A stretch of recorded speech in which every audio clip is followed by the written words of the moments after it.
Mm. Good afternoon, everybody. Thank you for joining us. I know that my original email had said that this was going to be a webinar, but we just went ahead and turned it into a meeting because Chris and Martha were having a little bit of issues of getting into the meeting, and just wanted to make sure that everybody was going to be able to have access to it. And plus, we kind of wanted it to be a meeting anyway, the way that we were getting the responses that we were getting. So this may actually end up being a blessing in disguise. We had more than 70 people register for this webinar. So that's some really, really tremendous feedback, some really, really tremendous interest. And so thank you to everybody who's joining us today.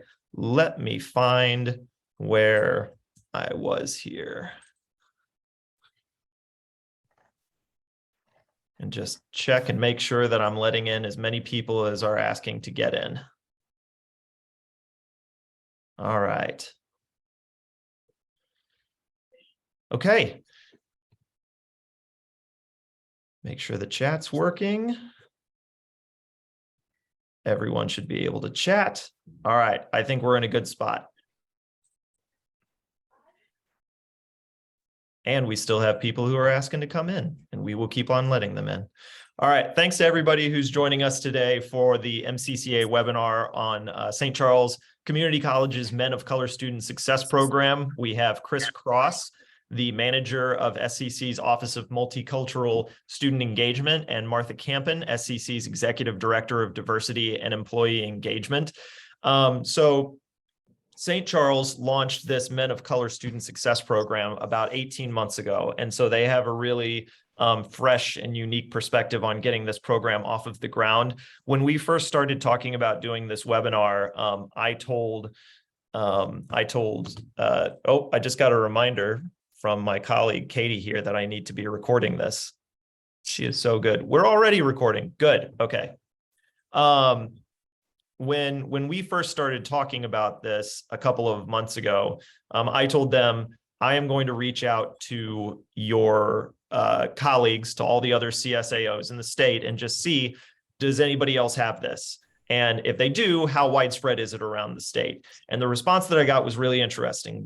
There were a few other similar programs at OTC, at Metropolitan Community College, at St. Louis, but a lot of the other folks who don't have a similar program, almost all of them said, we have either tried to launch it or we really want to launch one. So I think that this could be a really great discussion. If you are here from one of those colleges that has a student success program, Men of Color student success program or something similar, we really hope that you'll contribute to the conversation once we're done, because your perspective is very valuable here.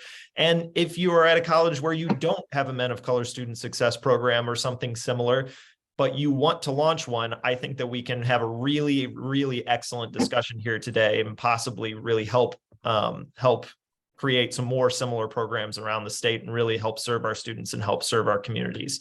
So with that, I think Chris, when we talked last week, I think he said that we were hoping on maybe a 15 or 20-minute discussion on their journey. And then we open it up to Q&A and engagement and discussion. And hopefully that's going to be a really excellent way for all of us to figure out what's possible in the state. So thank you very much to Chris. Thank you very much to Martha. I'm going to step back. I'm going to turn my camera and my mic off and just get out of the way and make sure that we're admitting as many people as we can into the meeting, making sure that keeping an eye on the chat, all of that. So I'll step out and you guys do your thing. And thank you so much. All right, thank you, Cliff. Let me share my screen. Can you see my screen? Good? Yep, good to go. All right, cool. Well, good afternoon, everyone. So my name is Chris Cross, and I am the manager of the Office of Multicultural Student Engagement here for St. Charles Community College. And I have the privilege to say that I get to oversee our Men of Color program for our campus community. So just to give you an overview of our program, so the Men of Color program is a mentoring program for students who are transitioning from high school to college. We provide academic resources and mentorship and networking opportunities for our students to feel connected on our campus. As you can see in this photograph, we have students that are engaged on campus and off campus. So we want to create a welcoming space for them so that they can feel like they can complete their degree in a timely manner on our campus.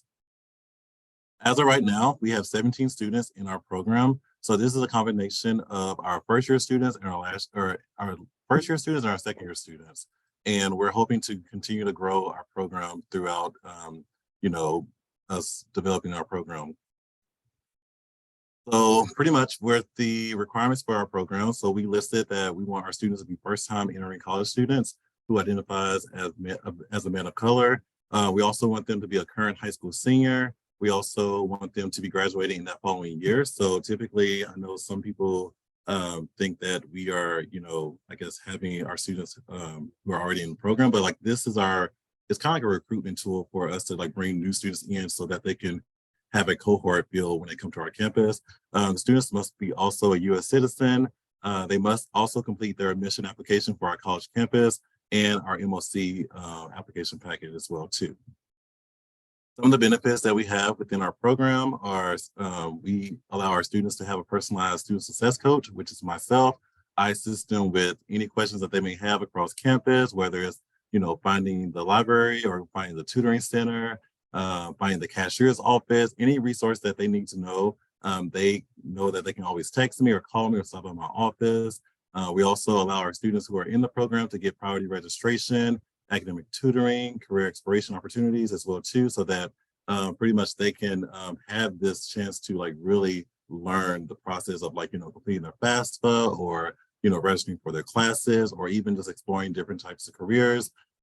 We meet with our students weekly on our campus through our College 101 freshman seminar class. So it allows our students to share, their concerns about what's going on campus. We also allow them to learn more about campus updates and the important deadline dates that's going on throughout the semester. And then another thing that we do is that we offer our students who are in the program $1,000 scholarships that will be given to their MCCA account. And the students, they can utilize this money to pay for their tuitions or their tuition and fees, books, additional resources, whether it's a computer or just putting money towards their gas for transportation purposes. So we allow them to have all these resources and benefits so that they can be successful here with us at ACC. Our goals for our program are very simple. So we want to create access for higher education for our male students of color. We also wanted to provide the necessary skills and tools to be successful academically and socially in life. And lastly, we also want them to prepare them for their graduation target date. Yes. And I'm going to turn it over to Martha. Okay, thank you, Chris.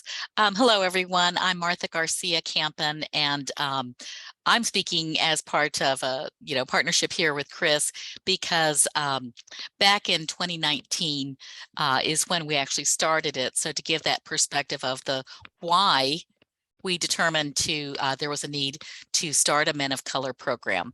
So there are some obvious facts that most of us, I'm sure, are aware of. And the nationals, according to the National Center for Education Statistics, as we know, while 63% of white males typically graduated with their bachelor's degree within 6 years, only 36% of our Black males, 52% of our Latino males were actually graduating in that same period of time. So there has been a very big gap in this area. Our president, Dr. Barbara Cavalier, recognized this, and back in 2019, really before the 2020 awareness, she said she wanted to do something about it. So she asked a couple of us who were here, Robert Jones at the time and myself, to see what we could do about researching best practices and such and developing a new program. So I'd like to tell you a little bit about that process. So Chris, if you could, before we do that, I just wanted to share a little bit more about our campus specifically. So we're in St. Charles County, which is a suburb of St. Louis, Missouri. It is a suburb. It's a bedroom community by and large, and a little bit of our breakdown of our campus demographics is pretty representative of our county at large. You'll see our gender breakdown, we're predominantly female. Our age breakdown, we're predominantly traditional students, traditionally aged at 18 to 21. We have quite a few senior students as well. And then our ethnic breakdown is about 24% of the total student population. That is higher than actually our county population. But if you look at the younger ages of our county, it is a growing proportion of our demographics. The breakdown of our racial ethnicity demographics look like the second chart, which is predominantly African American at 8%, followed by Hispanic Latinos at 6%, and then a very fast growing emerging breakdown is the 2 or more races at nearly 5%. And also this is fall of 21. This semester we've gone up some from this proportion. Okay. All right, so the timeline. As I said, we started in summer of 19 when we looked at those national statistics, of course, but then we dug into our own student success rates and graduation rates. And unfortunately, we were following the national trends, and that's not okay with us. So we determined that we needed to do something about that. So we conducted some not just internal research, but also external research on some best practices around the country, and incorporated some of those ideas along with our own. We kind of had a pilot student success program going. Robert Jones had that going with some minority students. And so we were kind of using the results of that pilot and incorporating all of this into the development of our Men of Color program. So in the summer of 2020, we developed a task force because this was a big project. And so we invited people and had interest from our marketing department, from our student recruitment department, from our foundation, which was helping us to raise some funds for this, from student life, and of course from academics success. So this task force got about busy to develop what the branding was going to look like, how to promote it, how to package it, basically, how to put it together.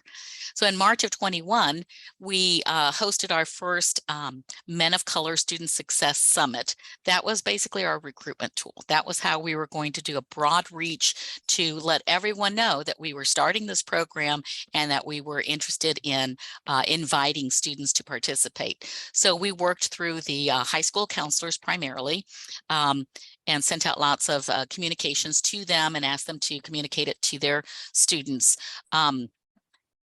Also, just back up to 19 and 20, we went into the high schools and identified schools that had a strong multicultural student program, and worked with them very specifically and intentionally to recruit students who might be interested in this program, graduating seniors in particular. But we also broadened our reach to the greater community because we wanted to create some awareness, and we wanted to actually invite for some support of the program as well. It was going to take some finances. We wanted to offer scholarship. So we were talking with businesses in doing that as well, and were successful in the summer of 2020 to secure some funding for the program. In July of 21, last year, we started and launched our pilot Men of Color cohort with 11 students. We were excited about that. Again, you know, as Chris and I have talked through this, we kind of say that we kind of were building the program as we were learning about it as well. So we learned lots last year with our pilot program, and Chris will share more about what we've learned with you in a bit. But we kind of learned with our students what they needed, what worked, what didn't work, what was too big of an ask, what was additional supports that they might need. So that's been a lot of what's played into what we are doing this year. And again, Chris will talk about that. So in March of 22, we hosted our second summit. And that then, while the first one was very broad, this one we narrowed the scope. And we were very intentional about inviting high school seniors and specific schools, and just letting people know that if you were interested in learning more, please come and talk with us. You're invited to attend. And it was a very successful summit. I think Chris has a photograph from that summit, and we'll talk with you a little bit more about that in detail.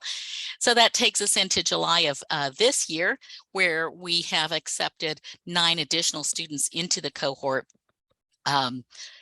We actually had 10, and one of them changed his mind. So these might sound like small numbers, but it's really very manageable numbers. And given that last year was a pilot year, we're very intentional with this program.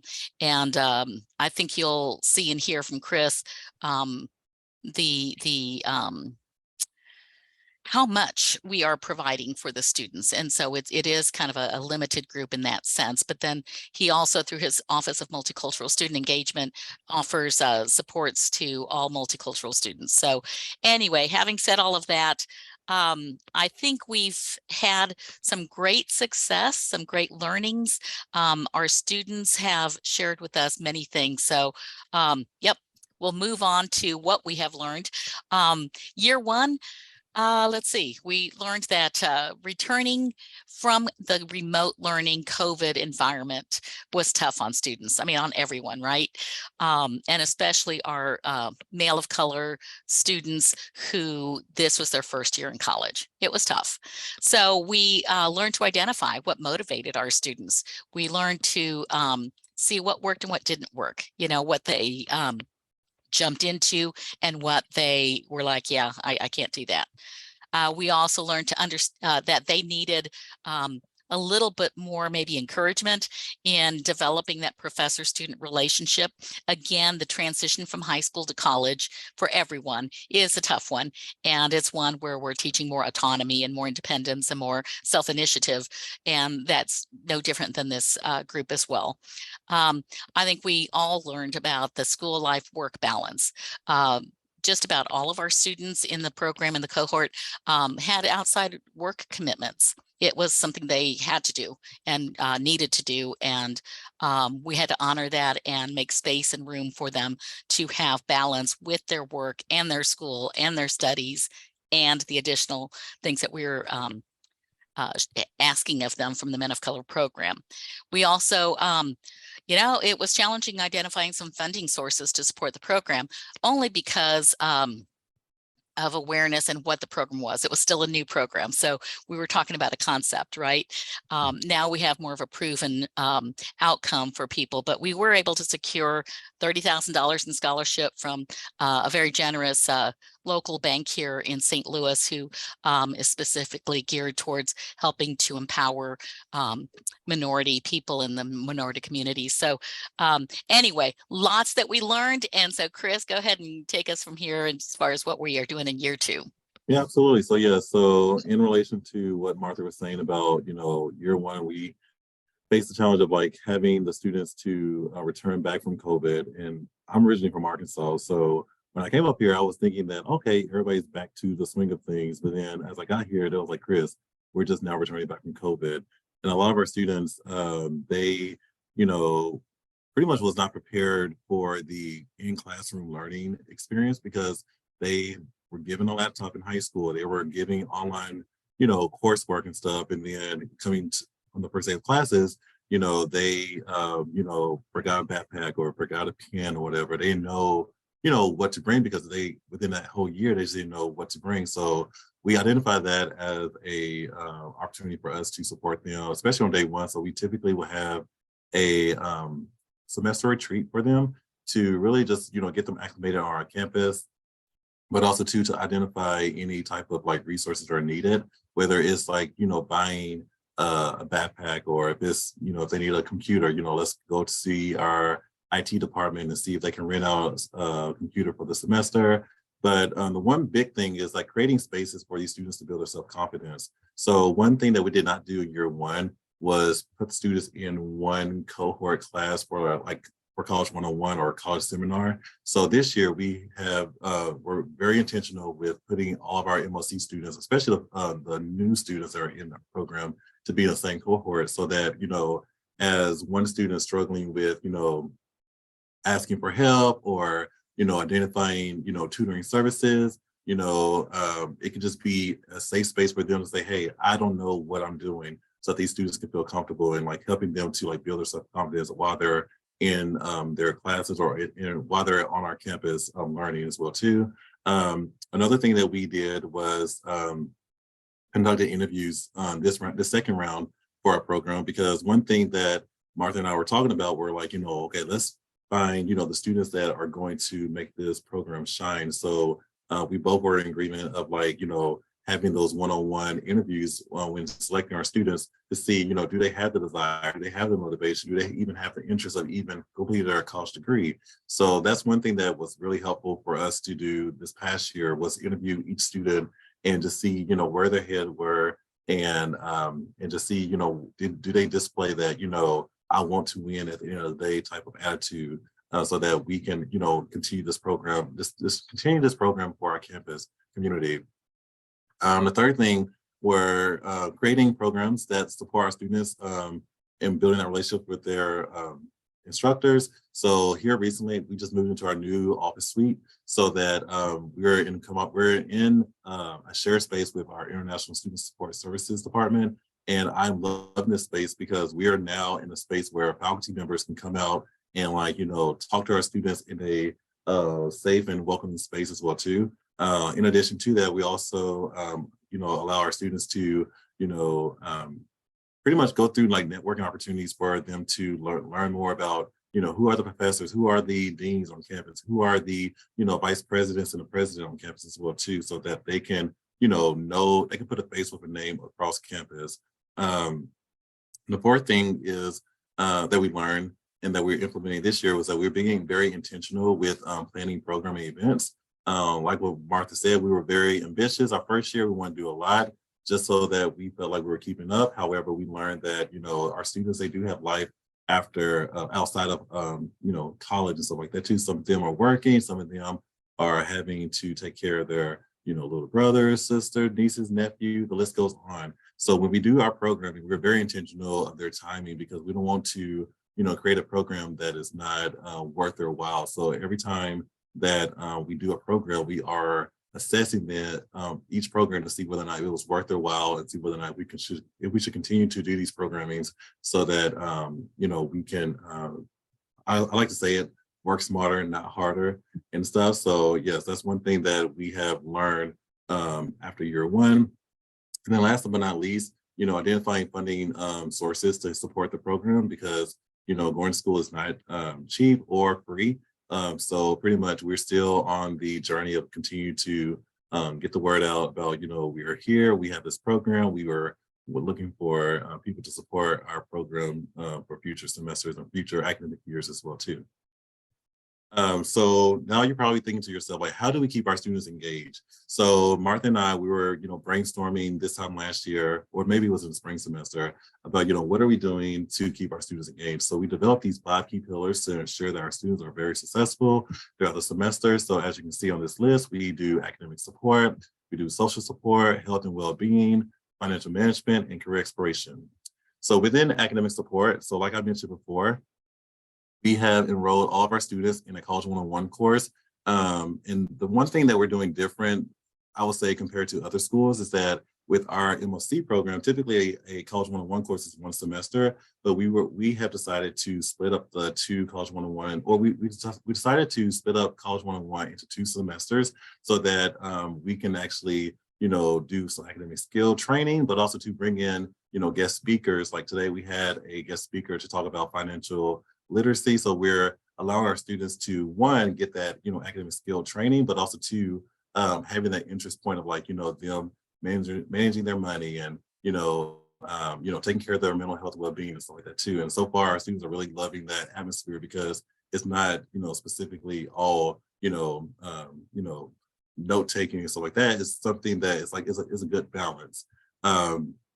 We also do identifying our classroom success strategies. So like, your first semester in college, students are thinking that, well, I'll say this, most students of color, when they come to a PWI, they have this thing where it's imposter syndrome, where it's like, oh, I'm not sure if I belong here, due to the fact that, I don't see people who look like me across campus or in the classroom. So what we decided to do this year was that we wanted to create a space where they are able to, be in a room, that looks just like them, and then they can actually learn skill sets that's going to help them. So like whether them finding a peer mentor in their group, or asking their professor like, hey, can I see you in your office hours? Or we one day we actually walked through the ACE tutoring center, so they get to know all the tutors on campus. So helping them to develop these skill sets so that they can be successful for the semester. And then last but not least is just like I said, is just building that positive relationship with their instructors. I tell students all the time, like, whenever I was in college, I was not the best college student because I did not utilize all the resources. But I tell them all the time that, learn from my mistakes. And although I completed my degree in a timely manner, but I want you all to not, hit those roadblocks that I had to hit whenever I was a college student. So far, that programming and that type of advice has been helpful for our students to navigate our college campus community.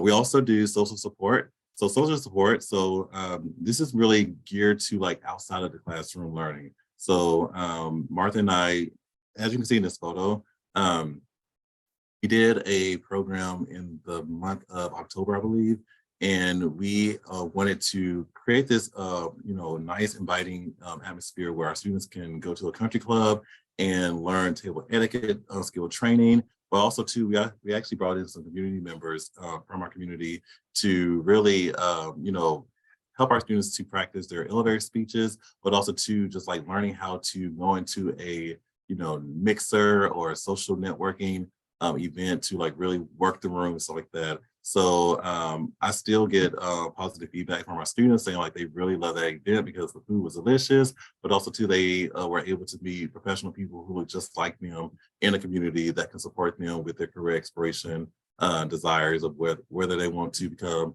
entrepreneur, or if they want to be a engineer, and the list goes on and stuff like that too. So the event was really special because as they were meeting with the community members, it was kind of like a speed dating type of thing, but it was like a speed networking, and our students were just pretty much were able to like just learn more about themselves by just talking to them, to the community members, but also to learn more about our community member leaders as well. As I mentioned before, we also talk about health and well-being. So one thing that I've learned after coming from Arkansas, it's been a while since I've been in college, and I didn't realize the importance of like health and mental health and well-being. But I noticed that coming back into higher education, and these students, they really don't have that mom or dad or guardian support. Go to school. So our students are facing the lack of motivation, or they get depressed, or whatever the case might be, and whatever. So after identifying one or two students that were struggling in that area, I thought that would be a great idea to bring in someone who looks just like them to pretty much create like a normal atmosphere. It's like, hey, let's talk about mental health. Let's talk about when you get overwhelmed, or let's talk about when you lack motivation, because we all do that. So in this photograph right here, you can see that, I brought the students in, and we were just pretty much just talking about, how can we overcome our, lack of motivation, or how can we overcome, this feeling of feeling like, do I even belong here, and stuff like that too. So it was a good dialogue amongst our students and our facilitator to talk about mental health and just why it's so important as a college student to take care of yourself. So like, enjoy those spring break, enjoy those fall breaks, and then enjoy your weekend, but also to, manage your time wisely so that you're not overwhelmed,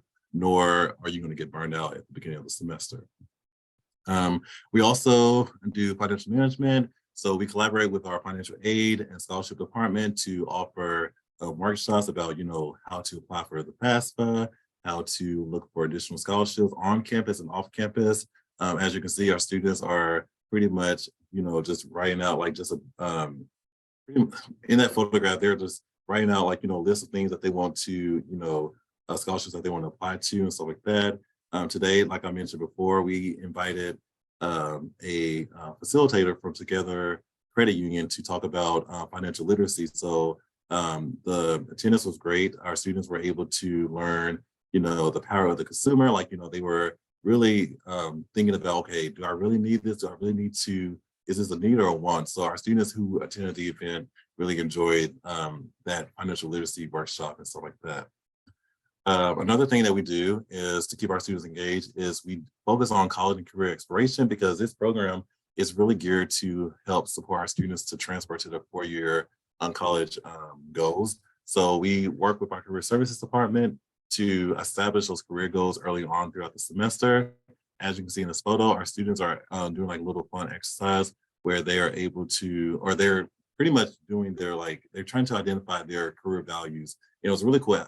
It's a really cool exercise because our manager for career services was explaining to our students that yes, you may have a lot of values, and sometimes your job that you are working at or that you want to have may not have all the values. So it allows our students to really think about, okay, what do I want to do? Like, do I want to work outside? Do I want to work in a space that has computers? Do I want to, talk? Whatever the case would be, it just allowed them to identify those values that's going to help them to really focus on their goals of like what they want to achieve while here at SEC, but also too at a 4-year institution. We also collaborate with our academic advising department to, remind our students about, registering for classes for the future semesters. They also support our students by, pre-planning their semesters out, 2 to 3 semesters out, so that, whenever they had to choose their majors, it's not like they have to sit down every semester with an academic advisor. They really just map out their whole year. So when all they have to do is just click registration each semester whenever the course registration opens up. So it's a really good tool that we have developed throughout this whole year. So I'm really proud of the collaboration amongst all the departments since our program is fairly new. But I'm really happy that our students are getting this type of support so that they can be well prepared for their 4-year college degree desires.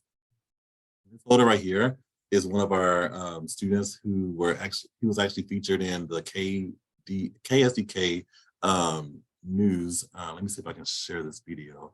But TJ Riley, he's currently majoring in mechanical engineering.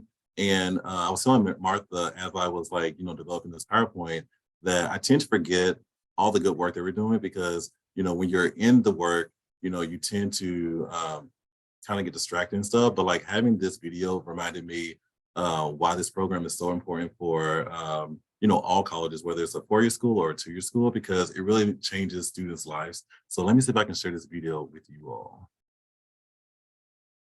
Let's see.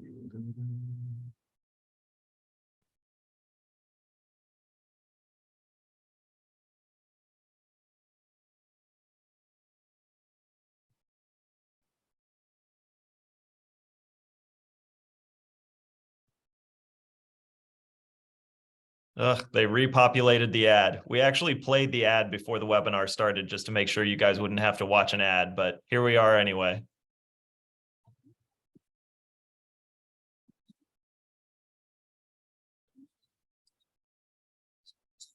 Hold on for 1 second. I don't think you all can hear it.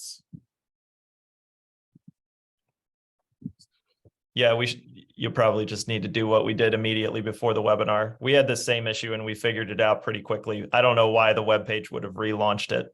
All right, can you hear it now? New program is Can you hear it now? Yeah, perfect. Okay. Yep, we're good. minority students achieve their goals of a higher education. The Men of Color initiative is matching St. Charles Community College students with mentors and resources that come out on top. As 5 on Your Side's Brent Solomon found out, the school is now looking for its next round of participants. Behind the glasses and confident demeanor is an 18-year-old who has a reason to be better. My father is actually probably the biggest reason for that. He just I want you to have a better future for yourself, than I ever had. TJ Riley is the first in his family to go to college. When he got to St. Charles Community College, he discovered the Men of Color program. I feel like it's one of the core reasons why I've been successful. Students receive $1,000 scholarships. They're matched with professional mentors and come together each month to learn things like financial management and how to get through college. So we learn how to manage our time. We learn how to email our professors, ask to be how successful in their classes, which that helped quite a bit. It comes as just 19% of the student population is black. College officials say it's not just about getting them here, but keeping them here, helping these students overcome the natural barriers of day-to-day college life. I think that this is an opportunity for us to create a financial pathway so that they can be successful. Chris Cross is the advisor, but he's more than that.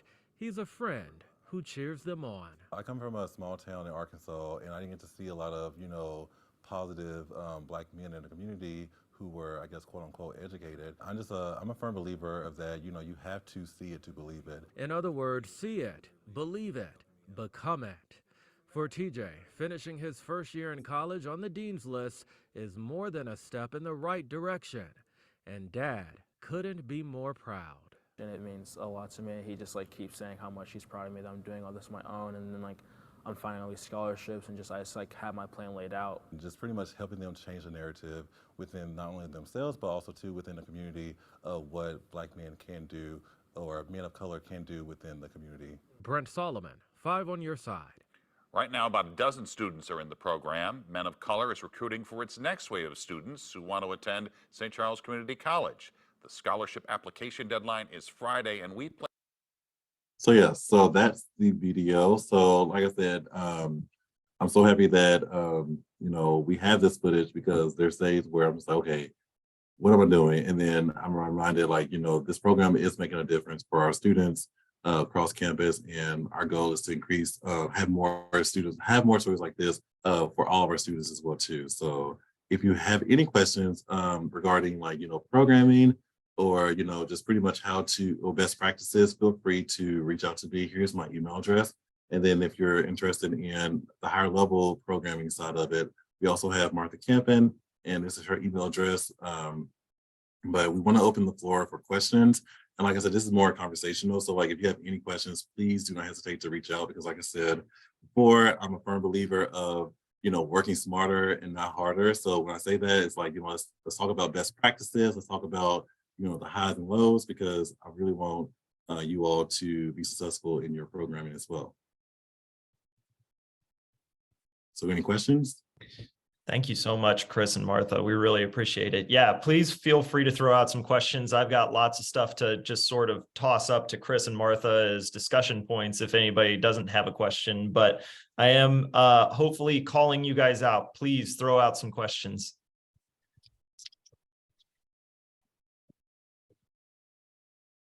Hearing none, I will fill the void. I promise you. So I'm putting my questions in the chat. Oh, it is? I'm not done writing them. Sorry, Clint. Oh, It's Nez. all right. It's coming. Nez Hi, is friend. coming. Okay. While Nez is throwing that in there, what do you guys think was your biggest challenge? Was it something COVID related, or was it something that was unique to your program?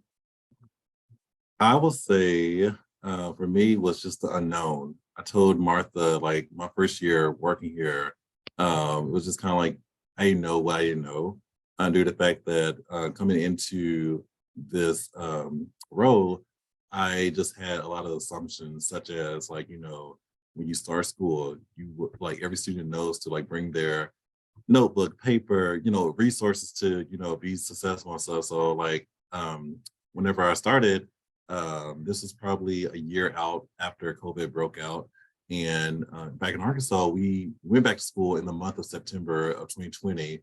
And then I get up here and just talking to students and just hearing their, you know, lack of confidence, or their, you know, they're not really sure about things. So like, for me, it was just like helping to build the confidence of our students, you know, throughout this unknown phase.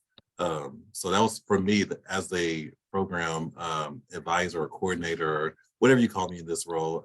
That was one of my challenges, is just like, you know, retraining my mind to think that, okay, Chris, quit assuming and just talk to the students and hear them out, and just say, okay, what do you need to be successful here? And letting them know that I have your back 100%. Martha, what about you? Yeah, I agree. I think, as I said before, we were kind of figuring this out and learning as we went. You know, there's national statistics, there's research, and there's data, but until you meet people one-on-one and hear from them and learn from them as individuals, you don't really know what they need. And many times the students didn't know. They didn't know what they didn't know, and they couldn't ask us, will you help me with X? Because they were still figuring it all out. And I think COVID did add that additional layer of challenge for everyone on so many levels. So it's usually after the fact of something that we would learn from it. right? So instead of being able to be proactive, we had to be reactive and then learn from it as quickly as possible. So one very small example, Chris, and I remember you telling me this, that when a student came in saying, the teacher kicked me out of the class because I don't have a pencil to write with, you know, that's very basic. And we thought, how did you not know to bring a pencil to class? But that particular student on that day didn't have that. He probably was used to a laptop or a tablet being given to him. And so he didn't think about it. He doesn't use pencils. I don't, you know, but it's just things like that that we can anticipate proactively. But now we do. Now Chris has all kinds of supplies in his office just in case of anything. So that kind of a thing. Yeah, I think there was a lot of those type of challenges.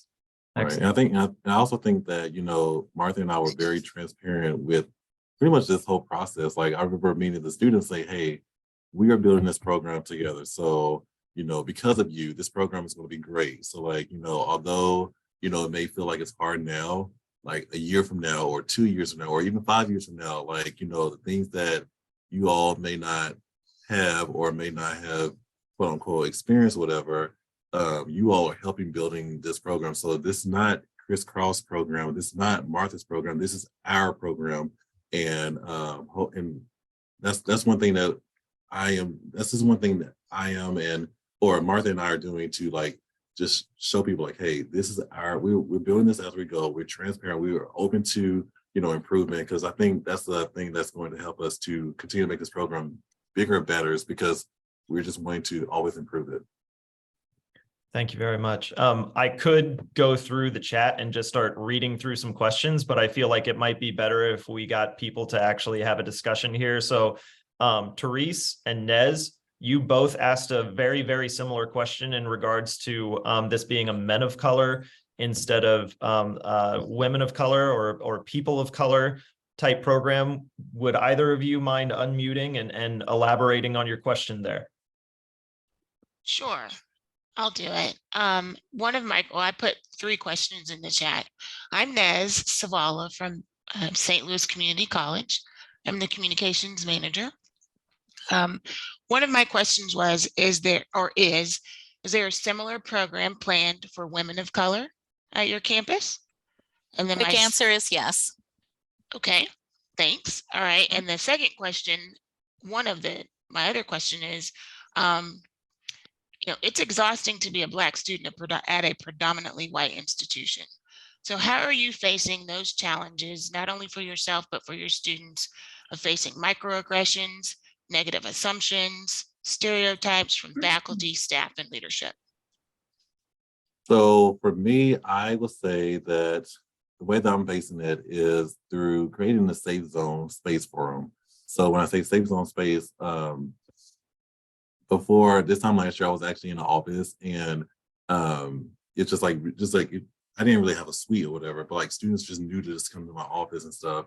But the way that I'm addressing the microaggressions or stereotypes and stuff like that is to really leaning on the support of the campus community that are willing to help and do the work. And when I say do the work, here this past semester or this current semester, I wanted to invite all of our Black men or our men of color students or our men of color faculty and staff members on campus to attend one of our MOC meetings to really talk about what does it mean to be a person of color in a predominantly white institution, and just talking about like, you know, saying like, hey, we understand it's hard. It's even harder when you're in a professional setting, being the only person of color, just really having that openness and that safe zone space for students to like hear how we all are, you know, navigating, surviving, best practices that we develop, and just reminding students that, will it get better? We hope.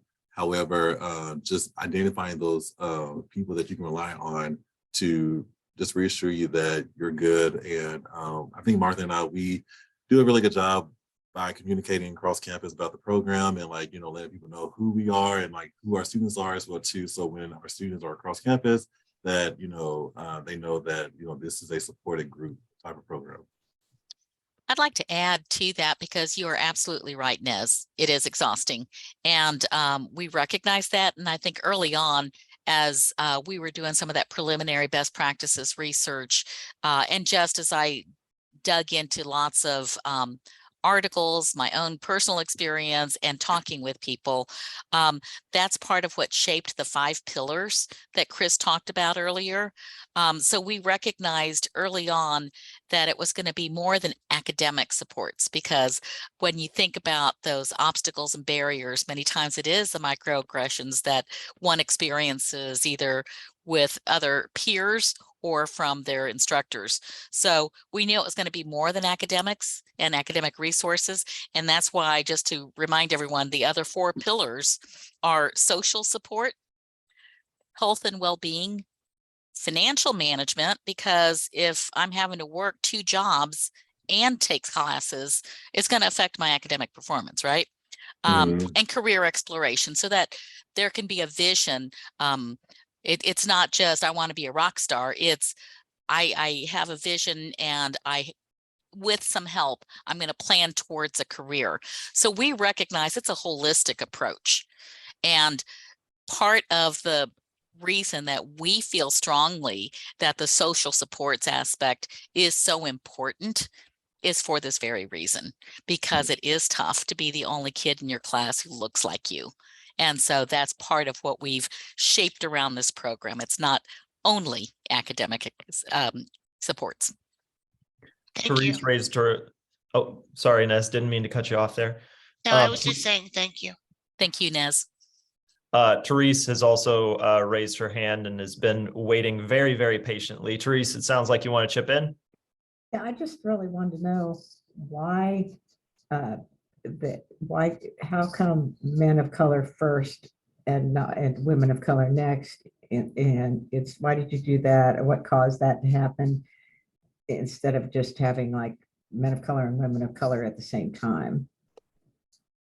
Yeah, I guess I'll speak to that, Chris. Because of the stats. They are significantly, they have lower success rates in graduation and retention, in performance and ABC pass rates across the board. I shared just one of the stats early on nationally. There's just a very big difference even between male and female in performance. So honestly, I think it's a matter of resources, and it's a matter of how much can be done at one time. So that's why we started with the men of color. We quickly have identified, yes, we need to do something, of course, yes, with women of color.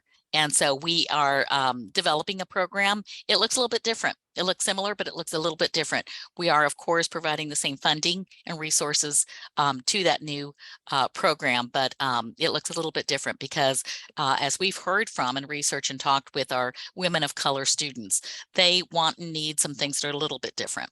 But we're also we're blending those 2 programs together, and we're in the process of that. Thank you. Mm-hmm. Thank you, Therese. Gabby Flores, if you don't mind unmuting yourself and elaborating on your question a little bit, or it looks like Kathy also unmuted herself. But Gabby, I think you threw out a question. I will also note that everybody who has thrown a question into the chat is also, if I'm reading my data right and I'm reading our registrations right, is also from a school that already has a similar program. So all of you folks who are at colleges that don't yet have a similar program and you're looking for some advice, you're looking for maybe just some perspective on getting your own program launched, shoot out those questions. Okay, Gabby, are you around? Yeah, I am. Good Awesome. afternoon. Thank you guys so much for this really interesting conversation. I'm at MCC on the Kansas City side of the state, and just wondered, it was noteworthy to me, I jotted it down, that only U.S. citizens are eligible to participate. And so I just wondered if there was a rationale for that. And I'm also mindful that it was, soft funding, and it could have been a funder requirement.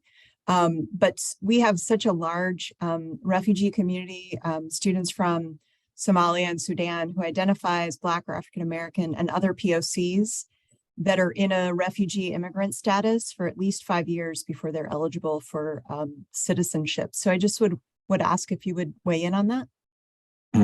So pretty much with our program being fairly new, we did not want to, I would say, complicate it too much. We are open to developing it. So like what it is right now could change, next year or the year after next, whatever. But we're still in the beginning stages of our programming side of it.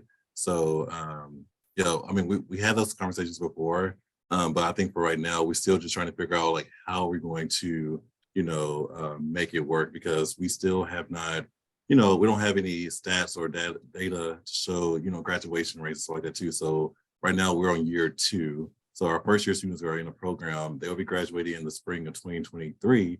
So as we are continuing to evaluate the program, we will continue to have those conversations to broaden the requirements for the program. But for right now, we just wanted to just narrow down the focus, and then continue to keep our ears open, and also to just look for opportunities for us to grow the program. So so I guess, do you have anything you want to share, Martha? Nope. No. So like I said, we just right now, because when you have when you have it too broad, or when you have it too open or whatever, you miss the mark. So right now we're just trying to hit the mark, show that the success of the program, and then like I said, while I'm still here within the program or overseeing the program, we want to continue to develop the best practices, continue to have these success stories, and also to tell our stories as well too. So hopefully that answered your question. Actually, maybe I will just chime in just a bit. We do have an Office of Multicultural Student Engagement, of which Chris is also the manager. We hope that that casts a broader net so that we can support more students. While we're focusing on our men of color through this program, very intensive program, we are also providing supports and connections and resources and encouragement and coaching and whatever else, snacks to our multicultural and an environment, a safe environment for them to come in and be themselves, right? And to talk to each other and be real and share about real stuff that's going on. So that's what we're in the process. I'm very excited about that. So Chris just alluded to a new suite. He's just moved to an area where this whole Multicultural Student Engagement Center that we've been dreaming about for a while is coming to fruition, and the students are speaking into that. So while it sounds like we're being very limiting, we're being very intentional, and we're also broadening the net to make sure that we don't let any students fall behind. Thank you. Thank you for your question there, Gabby. I'll move on to next question, but I also see Kathy, you're unmuted right now. Is that intentional? Did you have a question? Yes, I had a question and a comment. First of all, I'm Kathy Doherty, and I'm from St. Charles Community College, so I'm there with Chris and Martha. And I wanted to jump on here and just, I have probably since the program started, I have had a student in one of my classes. So I have worked closely with Chris, and I appreciate the additional support. So I'm really happy that we have this program, and I'm happy to hear that we're, looking at other programs, women of color. Now, I noticed that someone spoke from St. Louis Community College. Before I was at St. Charles Community College, previously I taught there, and they have the African American Male Initiative. I know that they had budget cuts, and I think they cut the program. Do they have anything currently?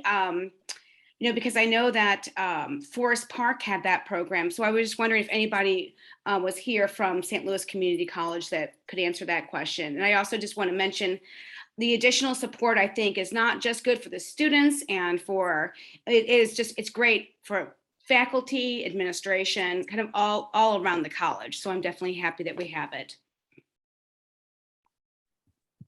I don't know if anybody from St. Louis is on and is able to answer that question, but okay. I was going to say somebody is because I'm still here. Yeah, I know Nez is here. Yeah. And Misha, is that you, Misha? Yes, this is Okay. Misha Quincy, Hi. and I'm the coordinator of the Black Male Achievers Program. So yes, we do have a program that supports African American men and women. Yep. When I go ahead, Nez. Sorry. So to answer her question about the African American Male Initiative, yes, that program did exist, but and I think my first year at STLCC was the last year the program was in place. I'm not exactly sure why it wasn't continued on, but my understanding is that it was tied to soft money, which I think from my own personal perspective, I think that's unfortunate that a program such as that helps students is tied to soft funding and is not hard funding. And that was another question that I had for SCC, because my understanding is that you're paying for this through basically donations from outside organizations. What happens when that money runs out? Will SCC use the data that you've collected to dedicate hard funds to your program? That's the hope and intention. Yes, of course.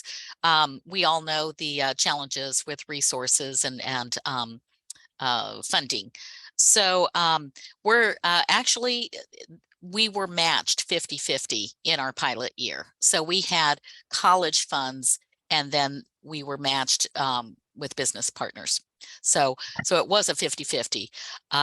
Yes, as we continue to grow, and as I mentioned, the Office of Multicultural Student Engagement is a complete hard money support.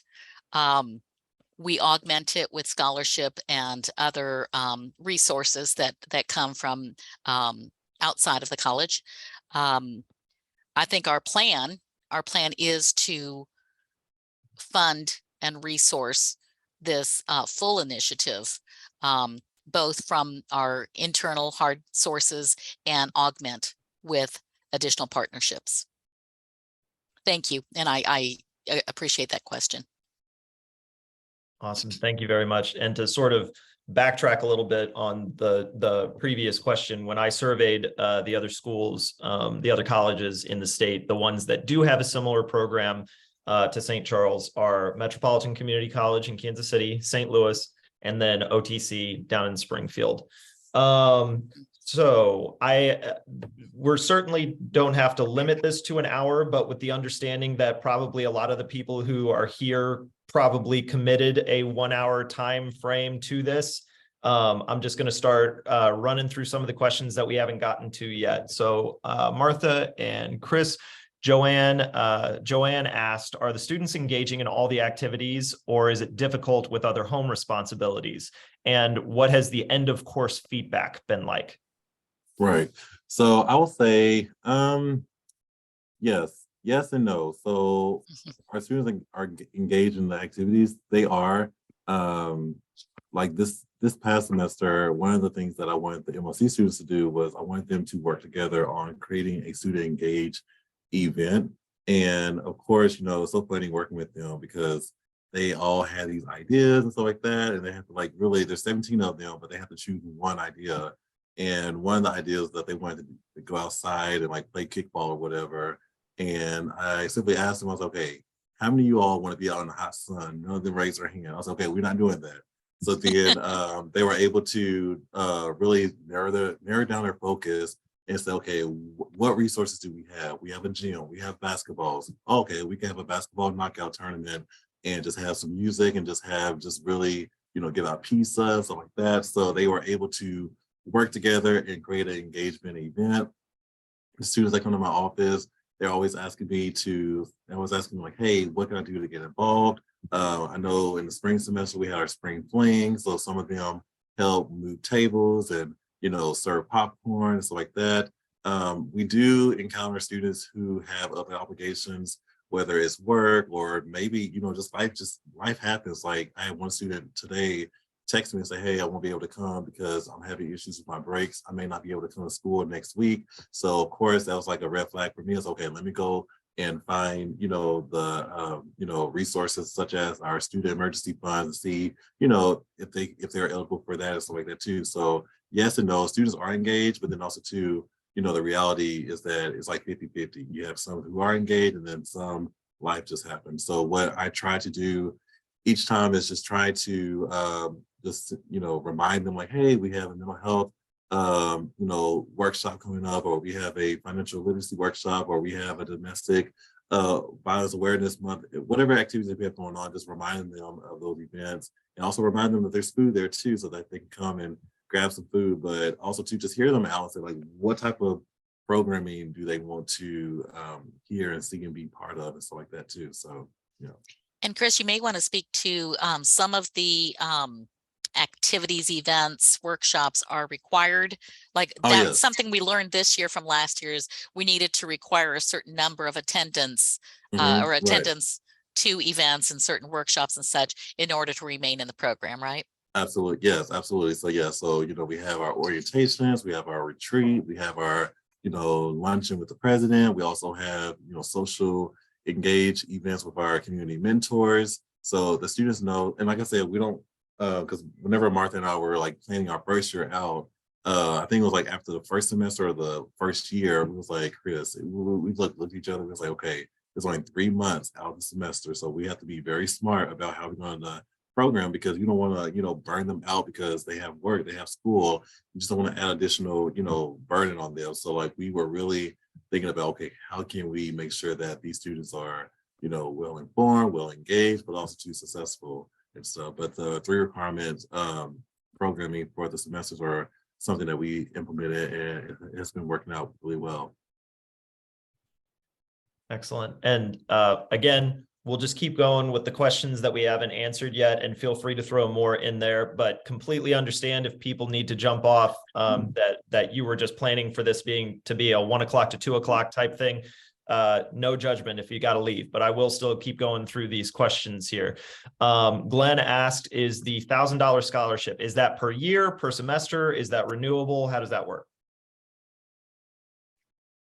Okay, it is per semester.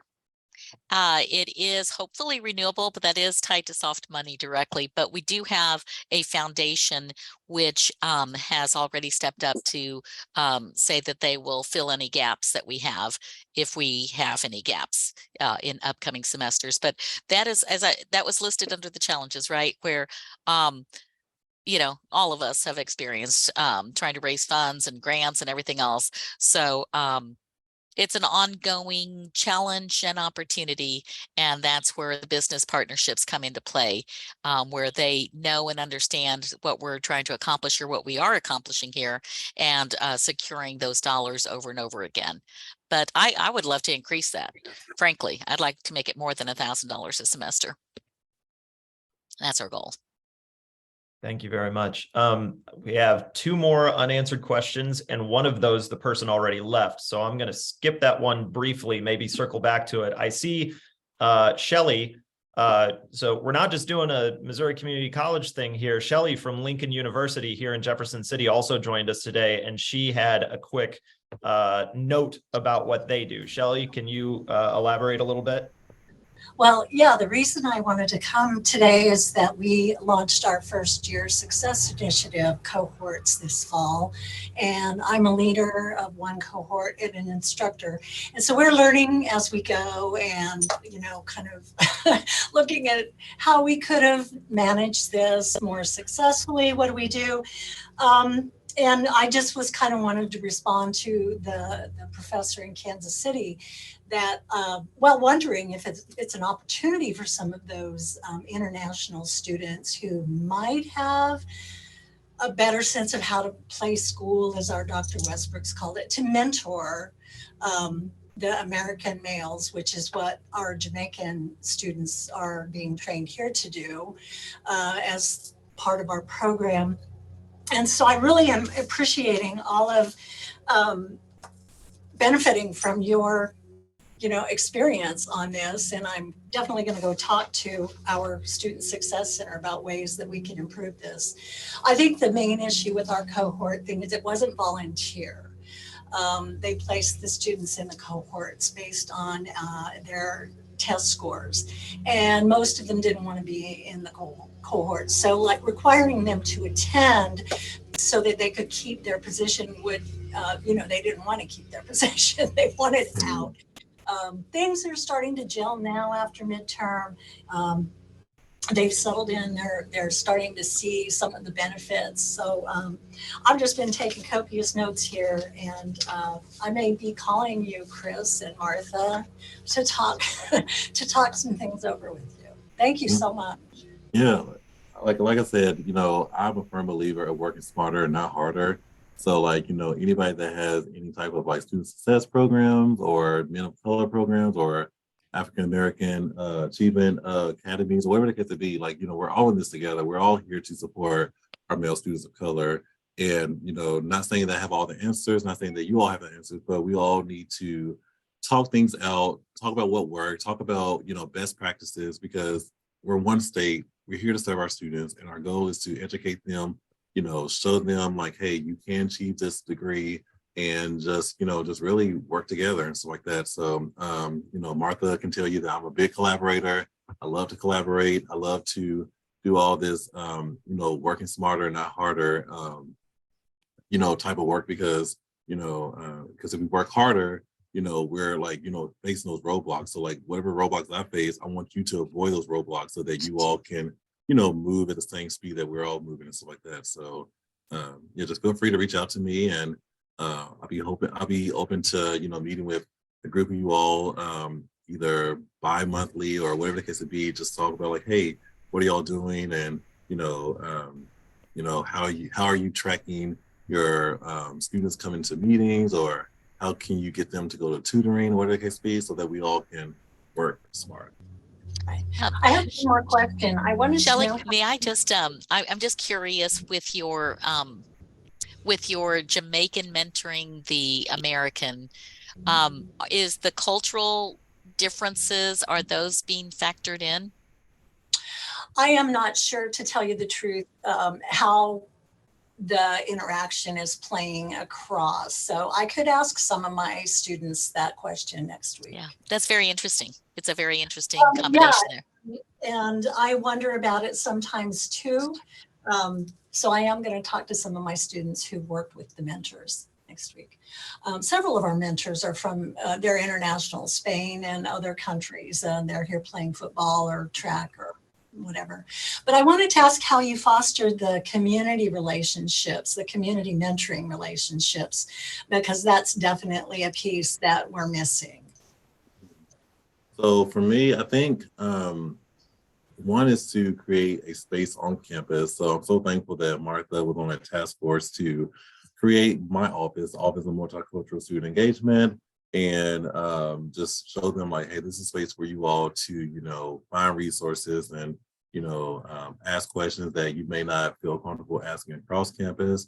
But I think also within the Men of Color program, what I've learned is the College 101 success course that we have is a really great way for them to find a sense of community, due to the fact that, they're all in the same course. They all start at this, they all start at the same starting line. And I tell all the students who are the first year students, like, listen, y'all, this is your first semester in college. So that means that you all have a 4.0 at the beginning of the semester. It's your job to maintain it. So like, when we are meeting weekly, that's when they can talk about their, concerns, or, hey, I'm having issues with transportation. And then, let's just say that they live in the same part of St. Louis, or the same part of the St. Louis, St. Peter's, or St. Charles metro area. They can say, hey, I live right down the street from you. We can, drive together and stuff like that. So like finding, just like creating those spaces for them to talk. One thing that we tried to do this past, we tried to do this past summer. And what it was is that we tried to like do a team building. However, this summer was super hot. And, I told the students that, I can't afford for them to pass out, nor can I afford them to pick me up off the heat if I pass out in the woods, whatever. So, but the thing is that we're trying to create these team building opportunities for them to talk things out, share their interests. So a lot of our guys in our program, they love video games. They also like food. They also like, comedy and stuff like that too. So just trying to figure out what brings them together. So, yeah. Thanks very much. And I think we had one really quick follow-up question here from Greg for Shelley. Are those Jamaican students that you were talking about, are they upperclassmen? Let me think. No, there are some freshmen. They're second semester, or they are sophomores. So they've had the American experience under their belt. And they've done well in their first semester classes. And so they've been recruited to just assist and talk to these guys and befriend them. And yeah, and I am going to ask students how that's working. So. All right, thank you. Anything else that you guys have, Martha or Chris, or any other questions from anybody else? If you've stuck with us at this point, past the top of the hour, you are truly invested in this topic. Not that the other folks weren't; they just probably had to run, of course. But thank you. Any other questions? Any other feedback? Anything? Hearing none. I will just say, Cliff, I'm just going to say thank you for hosting us. Thank you for providing the platform for us to share what we've been learning and in the process of learning with our Men of Color program. I think as Chris alluded to, it takes many people to make this work. And Chris is a very collaborative person. He's been very successful in gaining support from a lot of people across campus, from tutors to professors to the librarians, to admissions and financial aid people. You know, it takes all of us to really wrap around any students who need some additional help and support. So yeah, it's not an easy process. It's not a piece of cake. It's not something that is tried and true and cookie cutter. So each campus, of course, has its own personality and culture. But as Chris mentioned, very collaborative. We all are here to help our students. So thank you for the platform. Thank you for the opportunity for us to have some time to share about this. Absolutely. Thank you guys for everything that you did. Thank you for the presentation today. I just got a comment from Greg. Can we do this again? This was a great event. I will tell you, Greg, that we actually shot a note over to MCCA's DEI committee, specifically asking if there's anything that they'd like to present on this spring. So we're working on it, is what I would say to you. We're working on it. So, and Therese, I am actually recording this today. So once we download everything, get it up onto our YouTube channel, Chris, I'll probably be asking for your presentation slides and so on and so forth. So yes, we'll get some follow-up information out to you. So if you want to see the slides, if you want to see whatever, we'll be putting it up there. So thank you to everybody for joining us. Really important topic, really important work that you guys are doing today. If you're at a school that does not have a similar program, I hope you learned some stuff. If you're at a college that does have a similar program, I hope we learned some stuff and got some best practices in there and figured out how we can make ourselves even better. So thank you to everybody who joined us today, especially those of you who are still with us a little bit past the top of the hour. And yeah, thank you to Chris and Martha. Thank you. See y'all. Hope Bye-bye, everybody everyone. has a great weekend. Take care, everybody. Be safe. Thank God you. bless. Bye-bye. Bye.